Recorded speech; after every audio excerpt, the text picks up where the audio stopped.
Ano, pera na naman? Kasi ate, mareремata na yung bahay na tinitirahan ko ngayon kung hindi ko yun mababayaran ngayong katapusan. Wala akong pakialam kung marerimata man ang bahay mo. Bakit kasi hindi ka dumiskarte? Tingnan mo ako! Kahit sentimo, mahalaga sa akin yun, Han. Ikaw nang bahala dito magbayad. Grabe ka, no? Pinabayaan mo talaga ako dun. Sana lang hindi bumalik yung lahat ng sinabi mo sa akin. Sana hindi ka makarma. Hindi ko na makontak yung tao na pinagbigyan natin ng pera. Ano? Lahat ng pera ko pinagay ko dun ah. Paano natin makukuha yun? Eden, upo ka. Salamat kuya ha. Eden, bakit parang biglaan naman yung punta mo? Pasensya na po, hindi ako nakapagpaalam sa iyo.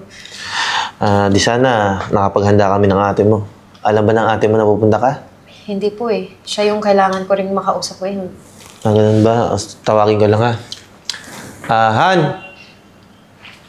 Han!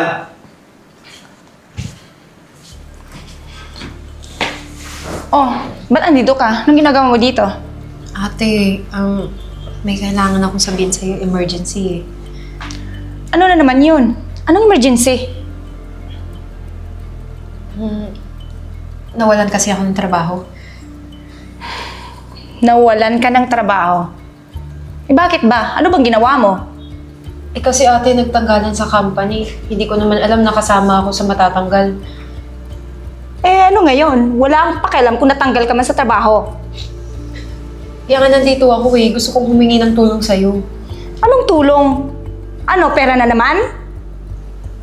Kasi ate, mareремata na yung bahay na tinitirahan ko ngayon kung hindi ko yun mababayaran ngayong katapusan. Wala akong pakialam kung marerimata man ang bahay mo. Bakit kasi hindi ka dumiskarte? Tingnan mo ako, dumiskarte ako. Ayoko yung naging katulad mo na hanggang dyan lang. Hindi ko na problema yon kung hampas lupa ka.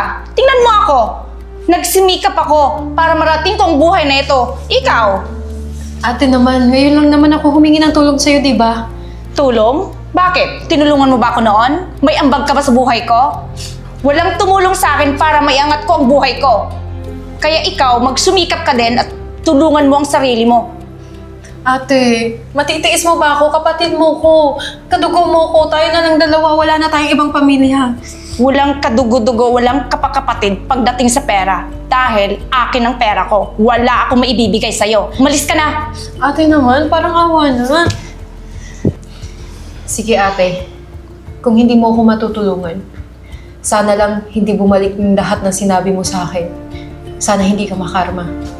Hindi ako takot sa karma. Bakit? Akala mo makakarma ako? Marami akong pera, kaya hindi ako takot maghirap. Umalis ka na nga!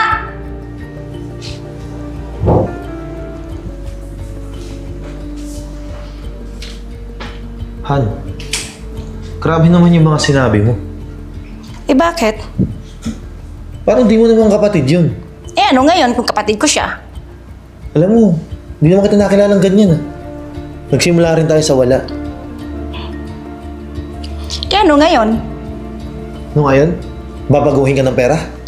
Alam mo Han, pag tinulungan ko yung kapatid ko, aabusuhin ako nun. At sigurado, babalik-balikan ako at hihingiin na naman ng pera.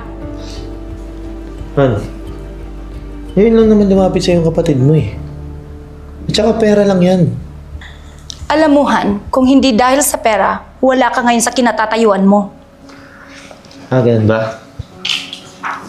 Sige yan, alis na ako. Sir, hindi niya po. Sige, tawagin na lang kita. Pera na. Han, nga pala. Baka pwede, ikaw muna magbayad. Ano? Wala kang pera? Han, hindi man sa wala akong pera. Nakalimutan ko sa yung wallet ko eh.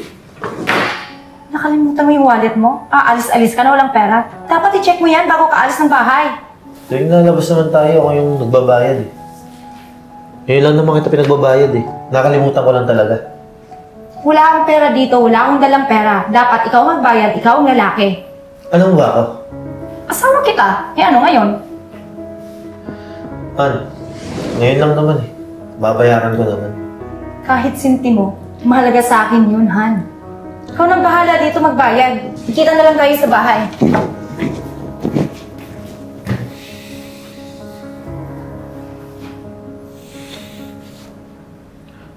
Waiter! Ay, sir. Eto na po. Ay, salamat. Ibawas mo na rin yung para sa'yo. Okay. Salamat po, sir. Oh, Han, ba't ngayon ka lang? Galing mo din no?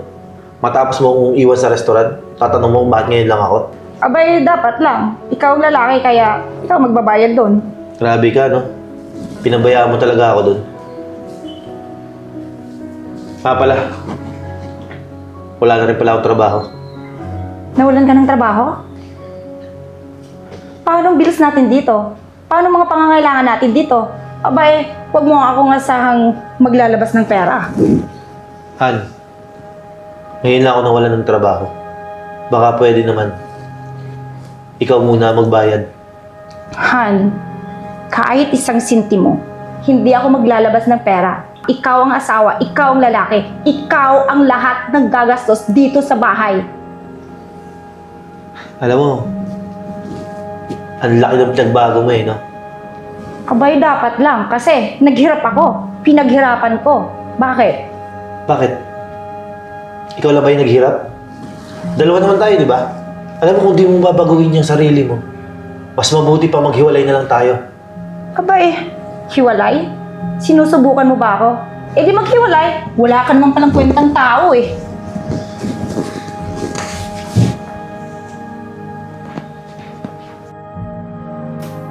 Hello? Hello, Jana.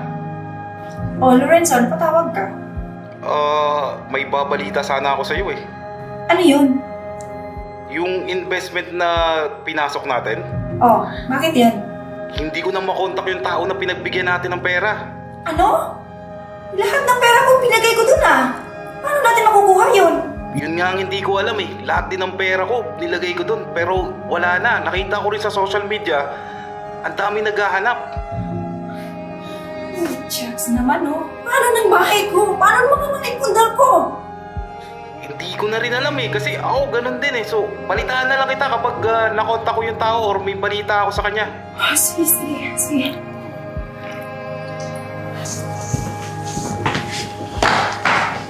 Jonah, ba't nandito ka pa? Eh, pwede po bang hingi muna ako ng isang araw? Kasi wala na akong mapupuntahan eh.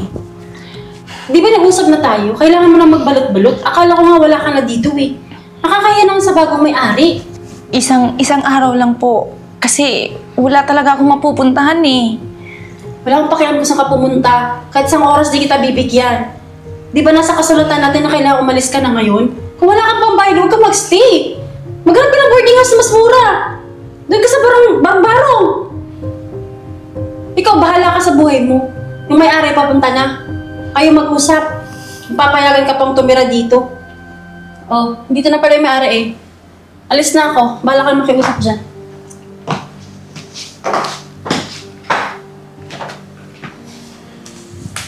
Ba't nandito ka? Anong ginagawa mo dito? Ate, masaya ako at naabutan pa kita. Alam kong pinapaalis ka na dito sa bahay. Iyan o ngayon? Bakit? Para kutsain ako? Dahil alam mong wala na akong pera? Oo, hindi na ako mayaman. Hindi naman yun yung pakay ko bakit ako nandito. Nandito ako yun para bayaran yung bahay.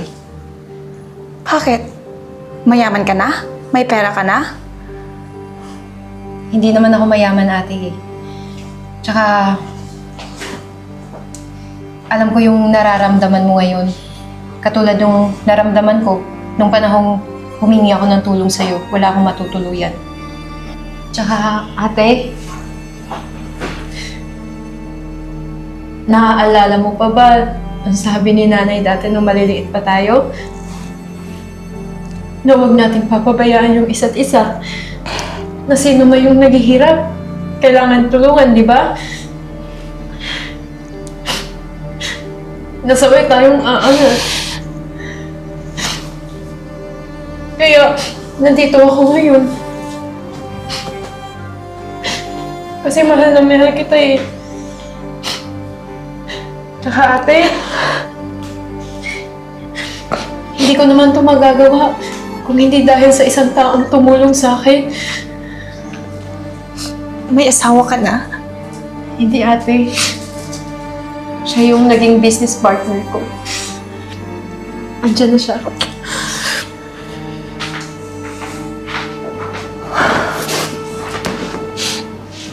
Charles, Oh, Ann. Kamusta ka na? huwag mong sabihin na ikaw sinasabi ni Eden na ikaw yung business partner niya. Hindi naman talaga ako nawala ng trabaho eh. Naalala mo nung iniwan mo ako sa restaurant. Nagpanggap lang ako. Kasi bigla ka nagbago eh. Nang dahil sa pera. Alam mo, naalala ko rin yung kapatid mo eh. Kaya inanta ko siya. Alam mo, napakaswerte mo sa kapatid mo. Dahil kahit konti, di man lang siya nagtanim ng sama ng loob sa'yo. Pasensya na ha. Nasilaw ako sa pera eh. Sana nga, inisip ko na lang. Na mas mahalaga pa ng pamilya. Pagmamahal. Patawad, Charles. Alam mo, Han, tinis lang kita para malaman mo na mas mahalaga ang pamilya kaysa sa pera. Tsaka ate, alam ko namang mababago ka eh. Kasi alam kong yung pinakita mo dating ugali sa akin, hindi ikaw yun. Kaya matagal na kitang napatawad. Sana wag mo na yun ulitin. Tsaka, huwag ka nang umalis. Binayaran na ni Kuya yung bahay. Sama-sama na tayo dito. Hindi na tayo mag-iwalay, ha? Maraming salamat, Eden. Thank you. Okay lang yan.